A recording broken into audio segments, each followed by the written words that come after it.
মনে রাখবে, আজকে সনাতন ধর্মের নিন্দা, সনাতন ধর্মকে নিয়ে অপপ্রচার যিনি কীর্তনিয়া করছেন তাকে চেনেন সবাই আপনারা? ঠাকুর না কেন বলে? হ্যাঁ, সবাই জানেন তাকে, কিন্তু ওই হলো আর কি। কিন্তু তাকে বলবার মতো সুযোগটা করে দিয়েছি আমরা নিজেরা, যে আপনি বলুন কেন সুযোগ, কেন? মানুষের জীবনে ইচ্ছা অনেক থাকে, পূরণ করবার মালিক হচ্ছে তিনি। যেটুকু চাইবেন সেটুকু পূরণ করুন। আজকে বলুন, যে ভাই আমাকে রেখেছে, আপনারা গাড়ির থেকে নামার সঙ্গে সঙ্গে আমাকে হাত জোড়ো করে সম্মান করলেন, কৃষ্ণবাবু ভালো আছেন তো? আচ্ছা বলুন, আপনারা যখন আমার কীর্তন শেষ হবে সঙ্গে সঙ্গে বাড়ি যাবেন না, কমিটি সকলের জন্য আহারের ব্যবস্থা রেখেছে, আপনারা খেয়ে উঠে হাত ধুচ্ছেন, আমি সেই সময় বেরোচ্ছি। যদি আপনারা দেখেন যিনি আমাকে 100 করে যারা টাকা দিয়েছেন সেই বাবু দেখছেন যে ছেলেটা হরিনামের আসরে দাঁড়িয়ে এত লম্বা লম্বা কথা বলল, সে বাড়ি যাওয়ার সময় ওখানে দাঁড়িয়ে অন্ধকারে ফাঁকে গিয়ে একটা বিড়ি টানছে, আচ্ছা বলুন তো আমার প্রতি কি সেই সম্মানটা আপনার থাকবে যেটা ছিল? তাহলে নষ্ট করার মূলে কে? আমি নিজে। হ্যাঁ, মনে রাখবেন, আমারও ইচ্ছে হয় এক কাপ চা খাই, কমিটি দিচ্ছে দুধ চা, একটা সিগারেট খাই, কিন্তু ইচ্ছেটা, এই নেশাটা, এই লোভটা ভগবানকে দিয়েছি। আমি তো তোমার নাম বলি, যে মুখে তোমার নাম হয় সেই মুখে আমি আগুন দেব না, যেই মুখে আমি তোমার জয়গান করি সেই মুখকে আমি নেশার দ্রব্য করব না। যারা বাড়িতে মন্দির বানিয়েছেন, ছোট হোক চাই বড়, এটা তো গ্রামে বড় মন্দির, ছোটখাটো মন্দির প্রত্যেকের বাড়িতেই কম বেশি আছে। বলুন তো, মা এবং বাবারা পিছন দিকে যারা পণ্ডিত সমাজ জ্ঞানী গুণীজন বসে আছেন, বলতে পারেন যে মন্দিরটা আপনি বাড়িতে তৈরি করলেন সেই মন্দিরের দাম বেশি, না যে মন্দিরটা গোবিন্দ আমাকে দিয়ে পাঠিয়েছে সেই মন্দিরের দাম বেশি? কোনটা? এইটা। কেন? যা আছে ব্রহ্মাণ্ডে তা আছে দেহ ভাণ্ডে। তাহলে যে মন্দিরটা আপনারা বাড়িতে বানালেন, গ্রামে তৈরি করলেন, ইট বালি চুন সুরকি সিমেন্ট রং টাইলস মার্বেল পাথর দিয়ে, সেই মন্দিরে প্রত্যেকদিন সন্ধ্যেবেলা করে কি জ্বালেন আপনারা? ধূপ জ্বালেন, ধুনো জ্বালেন, প্রদীপ জ্বালেন, কর্পূর জ্বালেন, পঞ্চপ্রদীপ জ্বালেন। তাহলে যে মন্দির মানুষ তৈরি করলো সে মন্দিরে ধূপ জ্বালালো, আর যে মন্দির ভগবান দিয়ে পাঠিয়েছে সেখানে বান্ডিল বান্ডিল বিড়ি জ্বালাচ্ছে। ফকির বিড়ি, ফকির হবে বলে। কেউ আবার কাটা খৈনি ঢুকবে মন্দিরে, কিনা খৈনি। যে মন্দিরে পাথরের ঠাকুর বসে আছে সে মন্দিরে কি বলেন? আলু ভাজা, উচ্চা ভাজা আর বড়ি ভাজা, প্রেমানন্দে ভোজন করেন নদীয়ারও রাজা, ভজপতি তো উদ্ধারণ শ্রী গৌর। যে মন্দিরে পাথরের ঠাকুর আছে সে মন্দিরে শাক শুক্তা দিয়ে ভগবানকে সেবা দেন।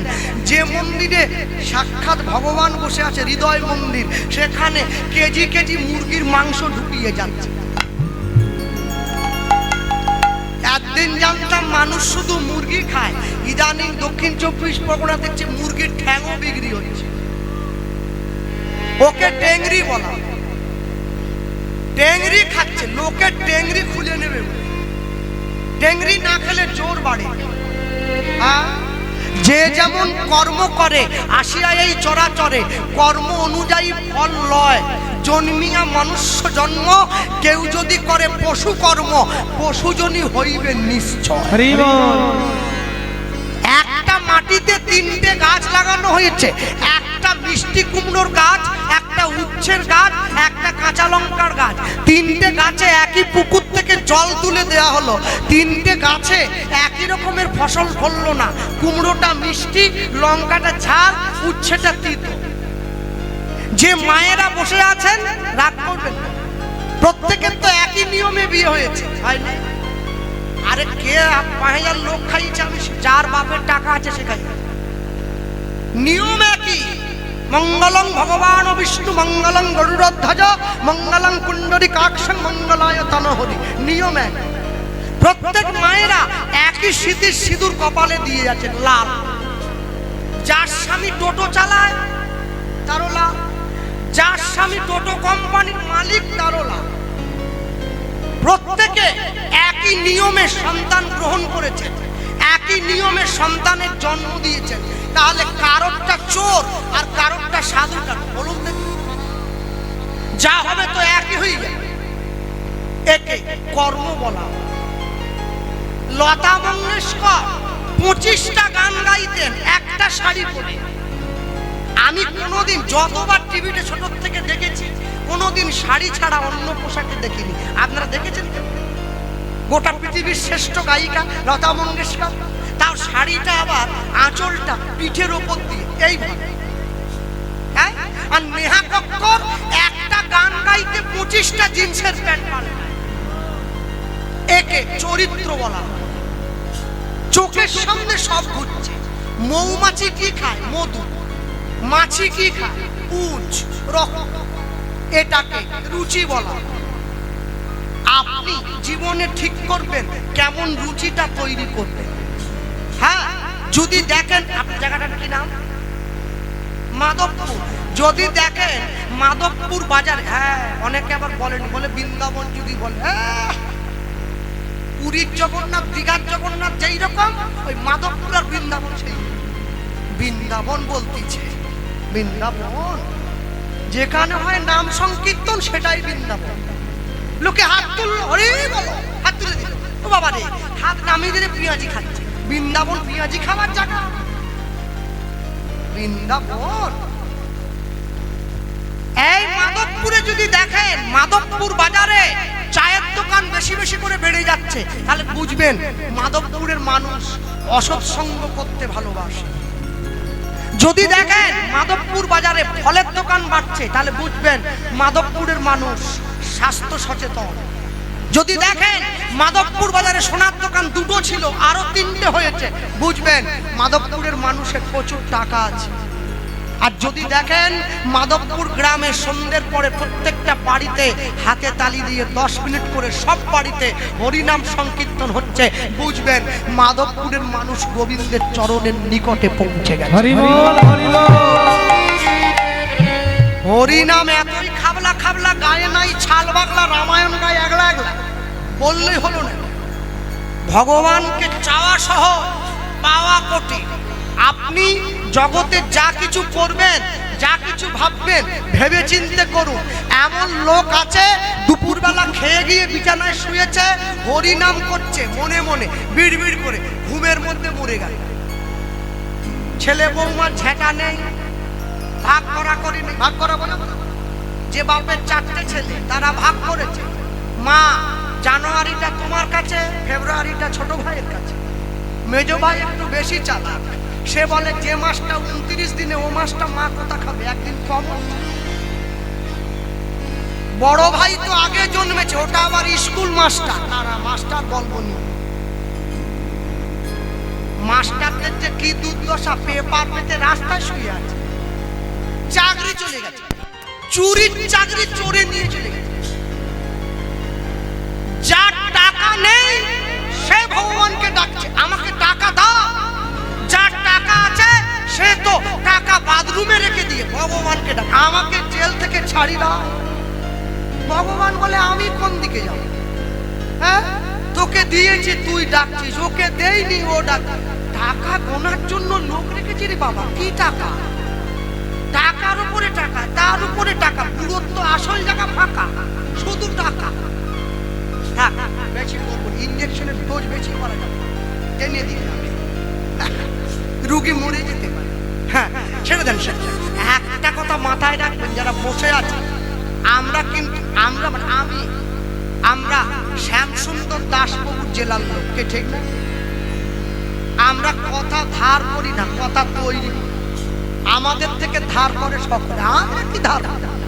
মনে রাখবে যারা বসে আছে, জীবনে সতের লোহা বইবেন, অসতের সোনা বইবেন। সৎ সঙ্গে স্বর্গবাস, অসৎ সঙ্গে জাতি নাশ। মেয়ের বিয়েতে খরচা করে 10 লাখ, ওরই নামে ভিক্ষা দেয় 10 টাকা। মেয়ের বিয়েতে 10 লাখ উড়ি দিয়ে 6 মাস পরে মেয়ে বাক্স নিয়ে এসে গেছে। কথা, বাপ যে ইনভেস্ট করেছিল ইনভেস্ট জলে চলে ডিভোর্স। ওরই নামের কমিটি বাড়ি যাচ্ছে, বাবু ভিক্ষা দিবেন, বলে 10 টাকা নিয়ে যা। 10 টাকা নিয়ে গিয়ে পদ্ম দেয়। সামনের বছর লুচি করেছিলি, গত বছর সামনের বছর পোলাও করব। 10 টাকায় পোলাও, চাঁদা বাড়াও, পদ্ম বেড়ে যাবে। ভালো দেয়, এরাও ভালো দেয়। মেয়ের বিয়ে দেবে নাকি টাকা নিয়ে? মনে রাখবেন, মুসলমানদের শিক্ষার জন্য মাদ্রাসা আছে, খ্রিস্টানদের শিক্ষার জন্য ইংলিশ মিডিয়াম স্কুল আছে, হিন্দুদের শিক্ষার জন্য গুরুকুল নেই। এই হরি নামের আসনটা আছে যেখানে হিন্দুরা শিক্ষা গ্রহণ করতে। হরি নামটা বন্ধ করলে চলবে না। যে বুঝেছে সে মজেছে, না বুঝেছে ভালো আছে, আদা বুঝে প্রাণ গেছে। বিরাট কোহলির মতো বিশ্ববিখ্যাত ক্রিকেটার, যার নাকি পৃথিবীর সব দেশে একটা করে বাড়ি আছে, বিরাট কোহলি বৃন্দাবনে গিয়ে প্রেমানন্দ মহারাজের চরণে গড়াগড়ি দিচ্ছে, রাধে দয়া করো, কৃষ্ণ কৃপা করো। বিরাট কোহলি ধুলায় পড়ে। আমাদের পাড়ায় পল্টুর বাপ, এখানে সব ভালো পড়ে। আমাদের পাড়ায় পল্টুর বাপ, ও 20,000 টাকা বেতন পায়। ও বলে ভগবান বলে কেউ নেই, সব আমার। বিরাট কোহলি ধুলায় পড়ে, পল্টুর বাপ বলে সব আমার। কোথা বিরাট কোহলি আর কোথা পল্টুর বাপ। মানুষে বুঝলো না ভগবান যে এত কাছে এসেছে, আর কবে বুঝবে? নাম করে দেখুন, দেখবেন মুসলমানদের ধর্মগুরু হযরত মুহাম্মদ সাহেব, তিনি মুসলিম ভাইদেরকে বললেন, আমি আল্লাহ নই, আল্লাহর দূত। খ্রিস্টানদের ভগবান যিশু খ্রিস্ট তার খ্রিস্টান ছেলে মেয়েদের বললেন, আমি ঈশ্বর নই, ঈশ্বরের সন্তান। কুরুক্ষেত্রের মাঠে গিয়ে ভগবান শ্রীকৃষ্ণ অর্জুনকে বললেন, আমি স্বয়ং ভগবান। যার জন্যে কোটে গিয়ে লাল কাপড়ে মোড়া বইটায় হাত দিয়ে বলে, যাহা বলিব সত্য বলিব, সত্য ছাড়া মিথ্যা বলিব না। ওটা কোরআন নয়, ওটা বাইবেল নয়, শ্রীমদ্ ভগবদ গীতা। তাহলে আমি না হলে একটু আধটু পড়ালেখা করেছি, যারা কোটে গীতা রেখেছে ওরা কি আমার মতো 8 পাস না? ওরা জানে গীতায় কোনো মিথ্যা নেই, মানুষের জীবনে জানার কোনো শেষ নাই। গীতায় হাত দিয়ে কেউ যদি মিথ্যে কথা বলে, ইহজগতের কোটে ছাড়া পেয়ে গেলেও ভগবানের কোটে বিচারটা তোলা থাকবে, ঠিক সময়ে গিয়ে বিচারের ফলটা তাকে পেয়ে যাবে।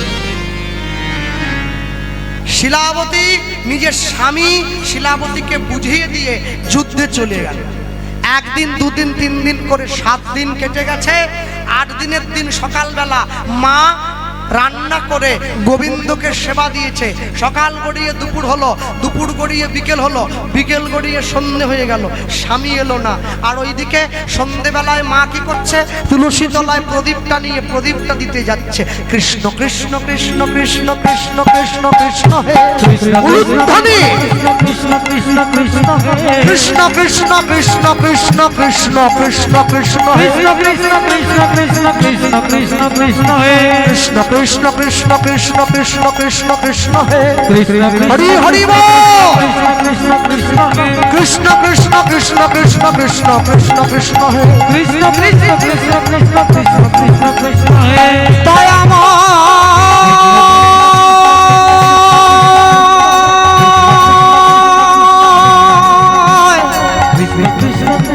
আমায় দয়া করো দয়াময়, আমায় দয়া করো।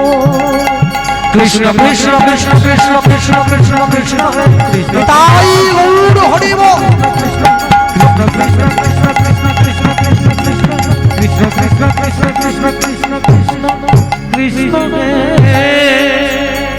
সন্ধেবেলায় তুলসী তলায় মা যখন প্রদীপটা নিয়ে দিতে গেল, মায়ের হাত থেকে সন্ধে প্রদীপটা পড়ে গেল। অমঙ্গলের চিহ্ন প্রকাশ হলো। লোকমুখে সংবাদ এলো, মা শিলাবতী 7 দিনের গয়া যুদ্ধে তোমার স্বামী তোমায় ছেড়ে সারা জীবনের মতো বিদায় নিল। মা গিয়ে ভগবানের চরণে আছাড় খেয়ে পড়েছে, আমি তো কোনোদিন তোমায় দুঃখ দেইনি, আমি তো কোনোদিন তোমায় কষ্ট দেইনি, তবে কেন তুমি আমাকে পৃথিবীর মাটিতে একা করে দিলে প্রভু? ভগবান সিংহাসনে দাঁড়িয়ে আছে, মা সবার থেকে তোমাকে যদি আলাদা করে না দেই আমি কি তোমাকে নিজের করে নিতে পারবো? কষ্ট না করলে কি কৃষ্ণ পাওয়া যায়? যায় না। হ্যাঁ, পাড়ার লোকদের কাছে গিয়ে মা শুনছে এ জগতে যার কেউ নেই তার নাকি ভগবান আছে। পাড়ার লোকেরা সিদ্ধান্ত নিয়েছে সকলে পুরী ধামে যাবে জগন্নাথ দেবকে দর্শন করতে। মা বলছে তোমরা আমাকে নিয়ে চলো, আমিও একটু যাব। আস্তে যে সমস্ত মায়েরা বসে আছেন, দাঁড়িয়ে আছেন দূরে এবং কাছে, এবং বাবারা সকলে সকলে একাদশী করবেন, কেউ যেন বাদ দেবেন। ওইসব বাজে কথা বাদ দাও, স্বামী বেঁচে থাকলে করতে না একাদশী টসী ওইসব ছেড়ে দাও, ওইসব মুখ ভাড়ানো কথা, ওইসব বাজে কথা। 8 থেকে 80 সবাই করবে একাদশী। হ্যাঁ, প্রত্যেকে করবেন। তা বলে আবার রুটি খেয়ে করবেন নি জানো? রুটি খেয়ে একাদশী করলে ওর তো আটাদশী, একাদশী না। একাদশীর দিন একটু ফল পাবেন, একটু সবজি পেতে পারেন খিদে বেশি পেলে। সবজি মানে কি তেল তেল মশলা দিয়ে নয়, হলুদ ছাড়া কড়াই একটু অল্প ঘি দিয়ে একটু সন্দক লবণ দিয়ে, হ্যাঁ, নেড়ে একটু সবজি করে পাবেন। গোলমরিচের গুঁড়ো দিতে পারেন যদি একটু বেশাদ হয়ে যায়।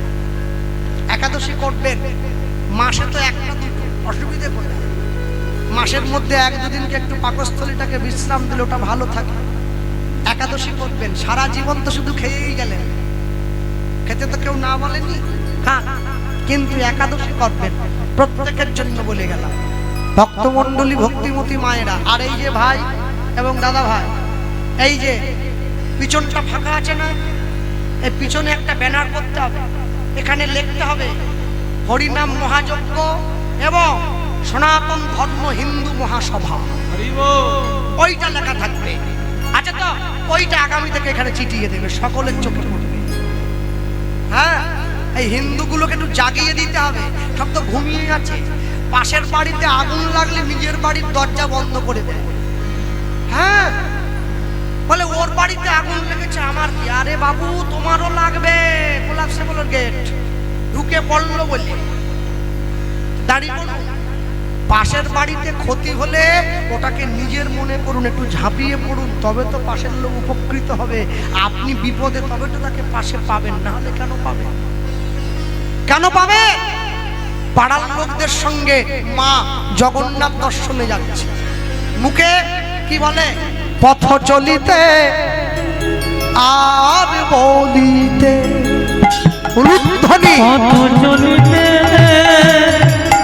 আর বলিতে, পথ চলিতে আর বলিতে, পথ চলিতে বাহু তুলে বলো, তালি দিয়ে বলিতে,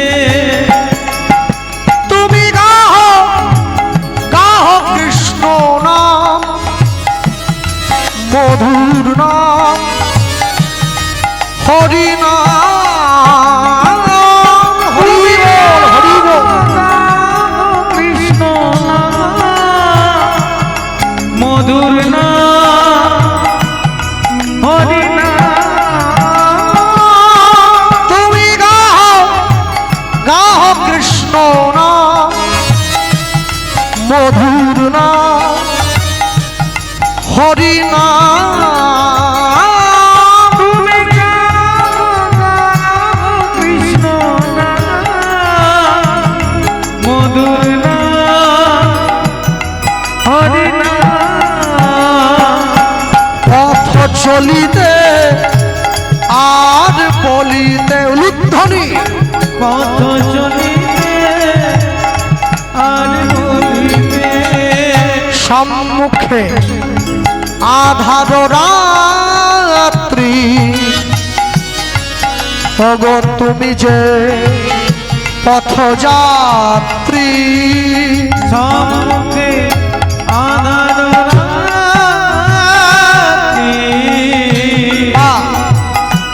ওগো তুমি যে পথযাত্রী ওগো সম্মুখে আধার রাত্রি ওগো তুমি যে পথযাত্রী সম্মুখে আধার রাত্রি ওগো তুমি যে পথযাত্রী কথা বলিতে তার নাম পথে চলিতে তার নাম কভু বিপদে তার নাম পথ চলিতে নিতাই গৌর হরি হরি বল। পথ চলিতে আর বলিতে তোমরা গাহ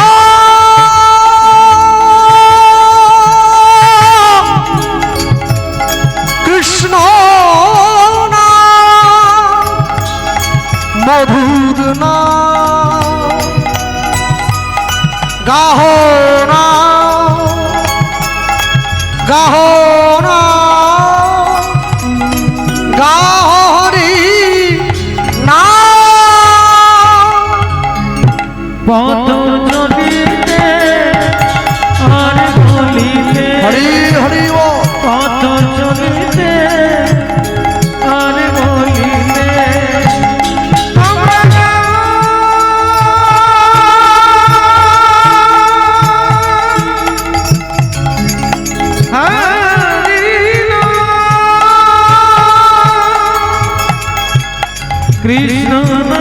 কৃষ্ণ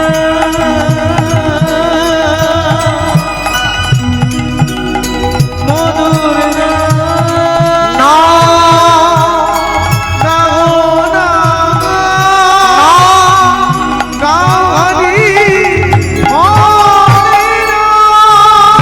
কৃষ্ণ নাম মধুর নাম গাহরি।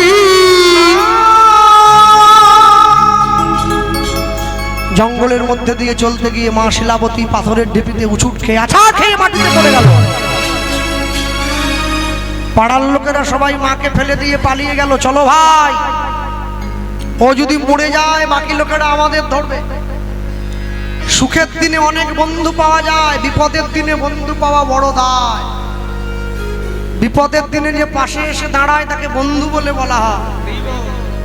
বিপদের দিনে নিজের পকেটের পয়সা দিয়ে যে আপনার উপকার করে ওকে বলে বান্ধব। আপনার আত্মার সঙ্গে যদি তার আত্মার মিল হয় তখন সে আপনার আত্মীয়।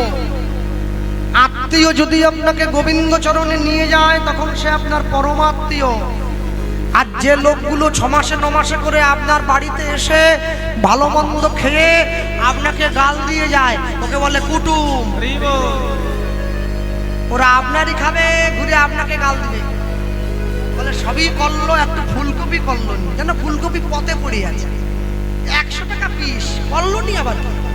হ্যাঁ, আপনারা ঠিক করুন, আত্মীয় করবেন না কুটুম করবেন। হ্যাঁ, সবাই মিলে মাকে ফেলে দিয়ে পালিয়ে গেছে। অনেকক্ষণ পর মায়ের যখন জ্ঞান ফিরেছে, মা তাকিয়ে দেখছে চোখের সামনে নিজের একটা পুত্র সন্তানের জন্ম হয়েছে, মানে মায়ের একটা ছেলে হয়েছে।